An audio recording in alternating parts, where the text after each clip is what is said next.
وسوسہ تو ایک طرف رہ گیا، اگر وہاں شیطان بھی آئے تو ٹک نہیں سکتا، تو بھاگ جاتا ہے، وہ تو بھاگ جاتا ہے، شیطان بھاگ جاتا ہے۔ حضرت سیدنا غوث اعظم رضی اللہ تعالیٰ عنہ کے پاس آیا تھا، شیطان حضور غوث پاک کے پاس آیا تھا، آتا ہے پر اللہ والوں کے پاس ٹکتا نہیں، آ جاتا ہے، ٹکتا نہیں۔ حضور غوث اعظم رضی اللہ تعالیٰ عنہ نے 40 سال اللہ کی عبادت کی، 40 سال۔ یہاں بھی لوگ بڑے پریشان ہو جاتے ہیں، کیسے جی کیسے کر لی؟ تو میں نے کہا قرآن پڑھو، والذین یبیتون لربہم سجدا وقیاما، وہ راتیں گزار دیتے ہیں اپنے رب کے لیے سجدہ کرتے اور قیام کرتے۔ تو یہ قرآن کی نص نے جب بیان کر دیا، تجھے کیسے شک ہو گیا؟ قرآن کی نص بیان کر رہی ہے کہ اللہ کے کچھ بندے راتیں سجدے اور قیام میں گزار دیتے۔ حضور غوث اعظم نے 40 سال عشاء کے وضو سے فجر کی نماز ادا فرمائی۔ تو ایک دن آسمان پہ نا ایک چھوٹا سا بادل کا ٹکڑا آیا، معاذ اللہ ثم معاذ اللہ، وہ کہنے لگا عبد القادر میں تیرا رب ہوں۔ اس کے اندر سے آواز آئی، میں تیرا رب ہوں، تو نے بڑی عبادت کر لی، اب تو بے شک پڑھ بے شک نہ پڑھ۔ کئی ملنگوں کو معاف نہیں ہو گئی معاذ اللہ کہ بے شک پڑھ بے شک نہ پڑھ، عام اجازت ہے۔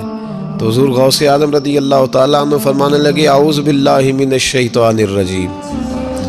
جب آپ نے یہ پڑھا تو وہ سامنے آ کے کھڑا ہو گیا، کہنے لگا عبد القادر آپ کو کیسے پتہ چلا کہ میں شیطان ہوں؟ تو آپ فرمانے لگے پاگل، مجھے کیسے پتہ نہ چلتا؟ جس رب نے اپنے پیارے حبیب علیہ السلام کو نماز معاف نہیں کی، اس نے عبد القادر کو کیسے معاف کر دی؟ جب حضور کے لیے یہ حکم نہیں آیا کہ محبوب چاہے پڑھو چاہے نہ پڑھو، وہاں تو حکم آیا کہ محبوب تہجد بھی پڑھو، وَمِنَ اللَّيْلِ فَتَہجد بِهِ نَافِلَةً لَكَ، نفع دے گی آپ کو، تہجد بھی پڑھے۔ تو ان کے لیے جب یہ حکم نہیں تو میرے لیے کیسے آ گیا؟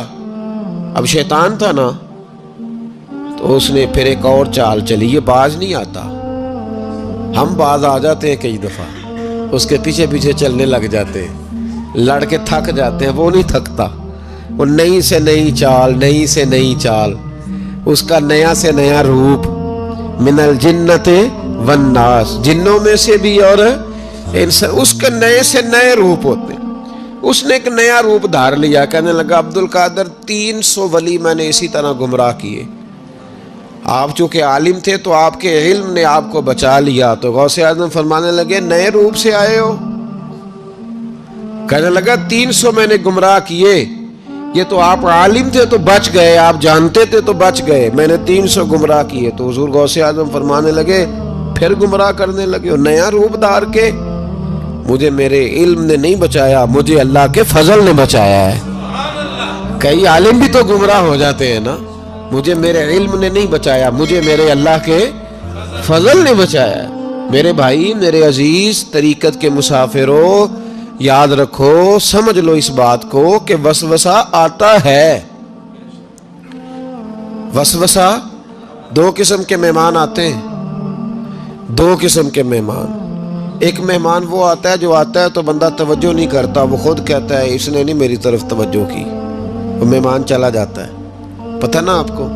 اور جس کو بندہ اٹھ کے سینے سے لگائے اور اس کے ساتھ گفتگو شروع کر دے، وہ مہمان جاتا ہے؟ وہ تو بیٹھا رہتا ہے، وہ تو نہیں جاتا۔ تو وسوسہ آتا ہے، جو تو توجہ نہ کرے اس کا چلا جاتا ہے، اور جو سینے سے لگا لے، سوچنے لگ جائے، غور کرنے لگ جائے، اس کا وسوسہ بیٹھ جاتا ہے، اسی کے پاس رہتا ہے، دوستانہ کر لیتا ہے، کئی دفعہ تو بالکل مکان ہی ساتھ بنا لیتا ہے، ہر وقت کوئی نہ کوئی بات کان میں، ہر وقت کوئی نہ کوئی بات کان میں۔ کیوں وسوسہ آتا ہے؟ تجھے کیسے آ گیا؟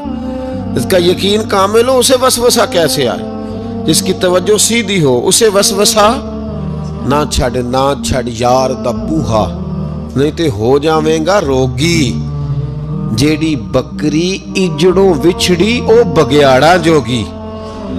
یہ تو بھئی تو اگر اندر رہتا، صحبت کے اندر رہتا، چھتری کے نیچے رہتا، تو پھر وسوسہ تجھے کیسے وسوسہ کس طرح تیرے پاس آیا؟ وسوسہ اس کے پاس آتا ہے جو وسوسے کی جانب توجہ کرتا ہے۔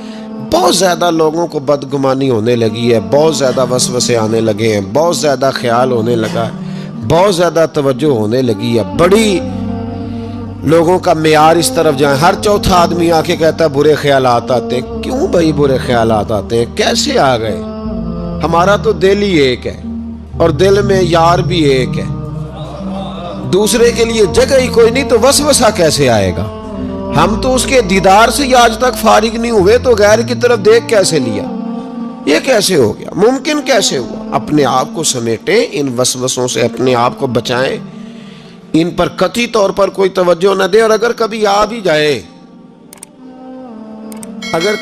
بھی جائے تو میں نے کہا کہ اس کو سینے سے لگانے کی ضرورت، اس کو جھٹک دیں، بات ختم ہو گئی. آ جاتا ہے وسوسہ، بڑوں کو آ جاتا ہے، وسوسے آیا کرتے ہیں، آیا ضرور کرتے ہیں. لیکن جو لوگ قابل ہوتے ہیں، جن کا ایمان مضبوط ہوتا ہے، جن کا تیقن مضبوط ہوتا ہے، ان لوگوں کے پاس وسوسے ہمیشہ رہتے نہیں. ایک اہم بات اصلاح کی جو سمجھنی بڑی ضروری ہے، آپ کے لیے بڑی ضروری ہے. آپ نے یہ غور کرنا ہے کہ وسوسہ آتا کہاں سے ہے. کوئی نہیں سمجھ آئی آپ کو میری بات کی؟ نہیں آئی ہوتی تو آپ بڑی دور پہنچ چکے ہوتے. سردی بڑی زیادہ تھی کمرے میں تو کہیں سے ہوا آ رہی تھی ٹھنڈی، تو اب ٹھنڈ بڑی لگ رہی تھی تو بندے نے فوراً اٹھ کے بھلا کیا کرنا ہوتا ہے؟ نہیں وہ پتہ نہیں کتوں آ رہی، باری دی تو ابھی گل ہی ہے نا جی.